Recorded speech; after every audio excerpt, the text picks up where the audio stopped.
created it. Wildlife populations have declined over 50% in the last 50 years, even more so in Tama County with extensive farming. Infrasound should be limited to 40 L max at property lines.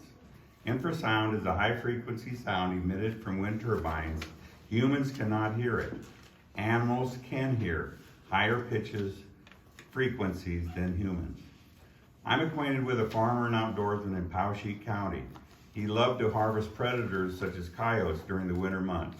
He told me one year he had signed an easement for 3 turbines to be built on his farm.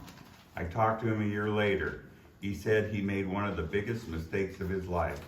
The wind turbines had driven off all the wildlife on his farm. Another friend of mine lives on an acreage near Laurel, Iowa. His neighbor had a wind turbine built near my friend's house. After they powered up the turbine, the infrasound hurt his dog's ears so much, the dog no longer wanted to leave the house to play in the yard. At first, he had to drag the dog out of the house to go to the bathroom. The sound affects your pets and livestock also. I drove to the Vienna wind farm in Gladbrook one day. I stopped on the road adjacent to a wind turbine. I got out of my vehicle to listen to the sound of the blades. A couple on a four-wheeler rode by. They lived just down the road and said after a while you get used to the sound.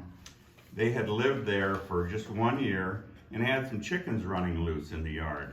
They said the turbines weren't too bad after you get used to them because they keep the predators away. There are no hawks, no owls, no coyotes, no raccoons, no possums or skunks near their acreage to bother the chickens. They said they didn't even see any deer or wildlife tracks in the mud after a rain. Is this what we want for Tama County? People ask me what's wrong with wind turbines. I tell them to stop on the road adjacent to a turbine, get out of their vehicle, and ask themselves, how close would I like to live by a wind turbine? Thank you.